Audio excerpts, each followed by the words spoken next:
Welcome to the Rare Wellness Podcast. In this podcast, we will illuminate uncommon pathways to health and vitality, exploring cutting-edge ideas in regenerative, longevity, and performance medicine, all delivered in bite-sized segments of 5 minutes or less. I'm your host, Dr. Jamie Lewis, and today we'll dive into the truth behind fetal-derived stem cells.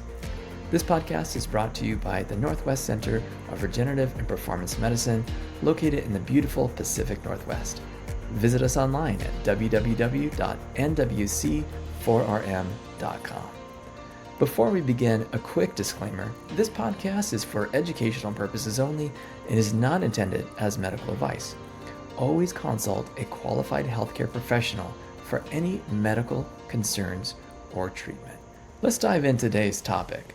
You might have attended a dinner seminar where a presenter extolled the miracles of fetal-derived stem cells, claiming that these brand new cells are superior to using your own old stem cells. It sounds compelling, but when we dig into the science, we find that fetal-derived tissues are actually an inferior choice for regenerative medicine. And here's why. There are 3 key issues with fetal-derived tissues that make them unsuitable for regenerative therapies. Let's break them down one by one. First, lack of viable stem cells. These tissues are unlikely to contain viable stem cells. While fetal-derived products are marketed as being rich in regenerative potential, studies show otherwise. For example, a study by Seco et al. Found that mesenchymal stem cells were isolated in only about 10% of umbilical cord samples. Seeboff et al. Reported similar findings, isolating stem cells in only about 10% of the time. However, Divya et al. Showed a slightly higher rate of isolation of about 20%. This reality is that fetal-derived tissues don't reliably contain living cells they claim to provide. So if there's little to no cellular content, how can they deliver regenerative benefits? Second issue is the dead on arrival issue. Even if stem cells are present initially, the process of freezing, storing, shipping, and then flash thawing these products almost guarantees that any viable cells are dead by the time they reach the patient. A 2021 study by Berger et al. Compared colony forming units, a measure of stem cell viability, between fetal-derived products and autologous bone marrow aspirate taken from patients in their 60s and 70s. The results? The autologous cells showed robust growth, while the commercially available fetal tissue products showed no growth at all. This means you're not getting live, functional cells from these products, no matter how they're marketed. Third issue is regarding the ethical and regulatory issues. There are ethical concerns regarding how these products are marketed. The FDA has 2 pathways for tissue registration. There is the complex 351 pathway, which requires rigorous clinical trials to prove safety and efficacy. Today, only a handful of products, mainly for rare blood disorders, have been approved through this process.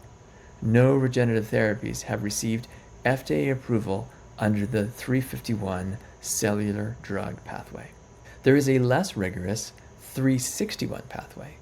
This is far less stringent, and this pathway only requires companies to register the tissue with the FDA by filling out a registration form that takes about 20 minutes. To use this pathway, tissue vendors must confirm that these products they are selling have no systemic effect or reliance on living cells for their function. Otherwise, they would need to undergo the more rigorous 351 cellular drug pathway. All fetal-derived tissues currently marketed in regenerative medicine fall under this 361 pathway, which acknowledges that these products don't have regenerative properties or potential. Although we understand from the science that using the 361 registration for these products is appropriate because they have no systemic living cells or regenerative potential, see points 1 and 2, the ethical issues arise when vendors or providers then claim that these tissues are teeming with young, healthy stem cells, capable of curing a variety of conditions. This is misleading and undermines the trust in regenerative medicine. In conclusion, let's recap. the issues with fetal-derived tissues. First, they are unlikely to contain viable cells from the get-go. 2, any cells they do contain are likely dead by the time they reach the patient, going through the collection, freezing, storage, shipping, and thawing process. And 3, these products are marketed under misleading claims despite being registered as inert tissues under the FDA 361 pathway. The science clearly supports autologous cells or your own stem cells as a superior choice for regenerative therapies. These cells are not only viable, but tailored for your body's unique biology. Thank you for joining me today on the Rare Wellness Podcast. If you found value in today's episode or learned something new, please subscribe, leave a review, and share this podcast with a friend. Your support helps us continue to provide free content to empower you on your journey to better health. This is Dr. Jamie Lewis reminding you that your body holds incredible potential to heal, thrive, and perform. Sometimes it just needs the right tools to unlock its full potential and help you live your best life now. I'll see you next time.